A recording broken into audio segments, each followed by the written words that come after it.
Hello, fellow Voyagers. Jess here with Odyssey Human here today to talk about how to overcome an anxious attachment style.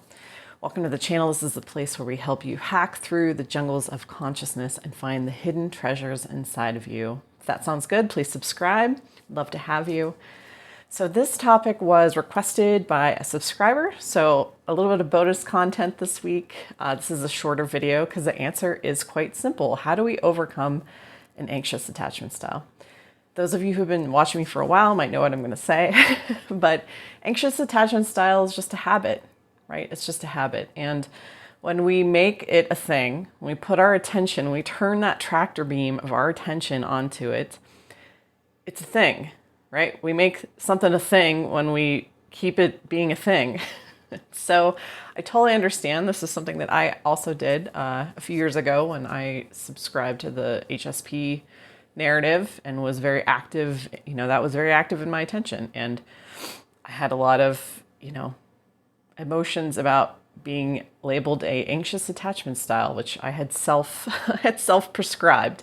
So here's 3 ways to overcome an anxious attachment style if you also self-identify as being that is your attachment style.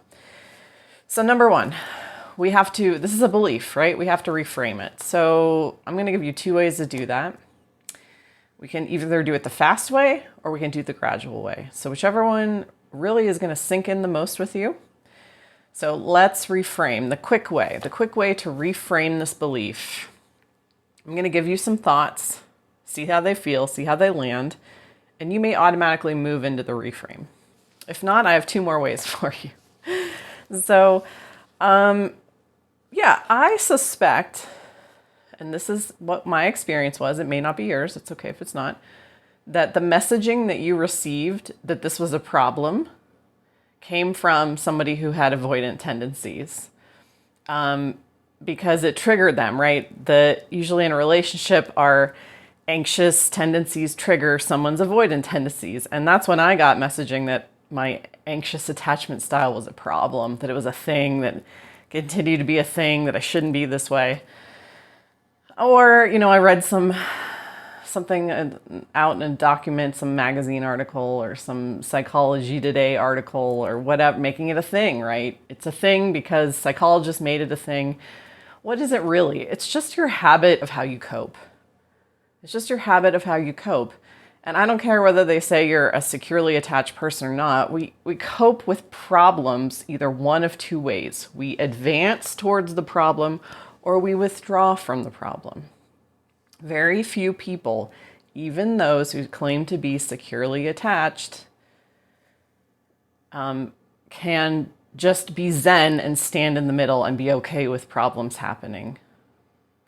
Right? The attachment style is a label that is portrayed mostly for relationships, but really how you do one thing is how you do everything. Right? In subscribing to the whole attachment, idea model theory, I realized that I just cope with emergencies, with problems by advancing. I advance towards the emergency.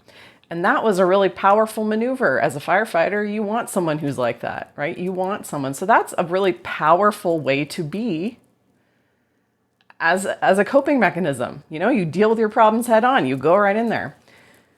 But also, we can look at avoidant attachment style. There is power in that. There's a reward, right? In my last video about habit change, check that out if you haven't seen it. There's always a reward for each habit.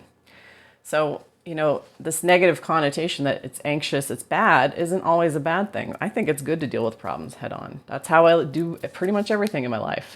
So avoidant too is sometimes a really good strategy.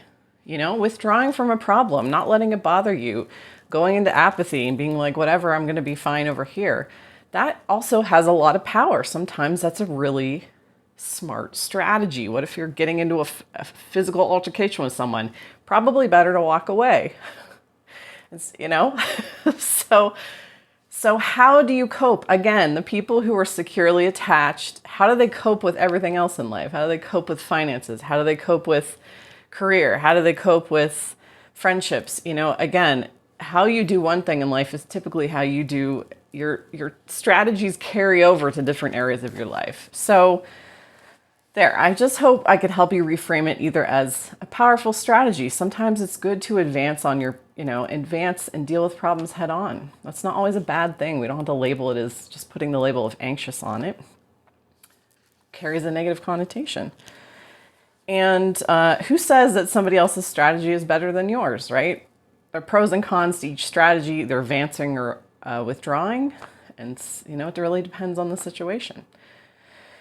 So, yeah, and just not, again, putting power outside of us, not letting society or our partner or a friend or parent or define who we are. So what? That's how we cope with things. So what? Dropping the belief that there's a problem. Like, so what? So what? Who cares? Really, who cares? That's kind of the first and easiest way to me of overcoming your attachment style. That's what I did. I just decided at some point, I'm just like, who cares whether I'm an anxious attachment style or not? Who cares? Who cares? Like, it's just how I deal with things. And I took a belief in it. Like, I have a belief in lacrosse, right? I believe that lacrosse exists. It's a game. Yeah, sure. Is it for me? Do I go to lacrosse games? No, I don't care about it. It's not in my attention tractor beam. So again, you can just move it off to the side and then it won't be problematic anymore when you quit framing it as a problem. So there is one way to change your belief about being an anxious attachment style. Number 2, recondition yourself. Recondition. It's a habit, right? You can, if you feel it really strongly, if you just listen to me say all that and it did not ring true for you, that's okay. I have way number 2 for you. Recondition yourself. Because again, your attachment style is just what's your habit of coping with stuff, including relationships. You can recondition your habits always. The video last week was about that. So what I recommend, if you want to recondition how you react to things that come up in your relationship or in life in general, get my stop, drop, and roll tool. The link is below. I explained to you how to do it in the link, and practice it. Do it for real, consistently. Do it. And you will recondition yourself by also adding the self-soothe bonus. In the video below that I linked, I teach you how to do it, and then I give you a bonus technique of self-soothing, of talking to yourself very lovingly and saying it's going to be okay. It's almost like reparenting. And you can actually recondition yourself. I also did this. I not only did number 1, but I did number 2 too. I reconditioned my responses. I decided I wanted to drop being so fearful and anxious and nervous and, and approaching my problems from a more powerful way. So that's number 2. You can do that. Practice the stop, drop, and roll tool consistently and use the self-soothing talk afterwards. Do that consistently and you will become more securely attached every day. Number 3. This is the second belief change. This is the more gradual belief change because your belief is that it's bad to be an anxiously attached person. So how do we change that belief? Gradually. If we can't get there by reframing it, how do we do it gradually? This technique I'm going to give you is a maneuver from the Magic Books by Genevieve Davis. I highly recommend that. And it's keeping an evidence journal. So what I want you to do is keep an evidence journal every day of how you are actually securely attached. Because the evidence is there that you are also, that's also a coping mechanism that you use. And I want you to write down what being securely attached means to you. And then in your evidence journal, when you see even the smallest piece of evidence, even the most insignificant or flimsy, like today I got the wrong coffee and I didn't get nervous about it. I dealt with it in a powerful, confident way. There's evidence of being securely attached. Or if you just want to frame it from, look not only in your relationship for evidence, but also, again, in your entire life. And you're going to see a lot more evidence as you just jot down on a daily basis. As soon as you see it, jot it down in that little journal. And you're going to see more and more and more and more evidence that you are actually securely attached. And sometimes, you cope with things by advancing, and sometimes you cope with things by withdrawing, right? There's probably a mixture, but we're filtering out the other instances by subscribing to the label of being anxiously attached. We're just seeing the anxious parts and labeling them as bad or something that is a problem or something that needs to go away, something we need to stop doing.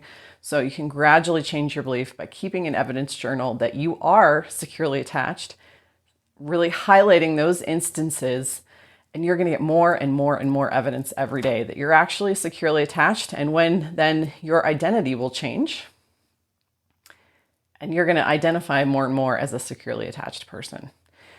And guess what? The people who identify securely attached, they don't go back and read more articles about attachment style. They don't worry about it. They don't label it as a problem, because that's right, the ideal attachment. That's the ideal coping. So, but you're going to gradually work your way there too by proving to yourself that you are that. You already are that by keeping the journal. So I hope that helped. Drop a comment below. Let me know what you thought. Tune in for our next video about identity shifting. We're going to talk even more about this, and have a wonderful day.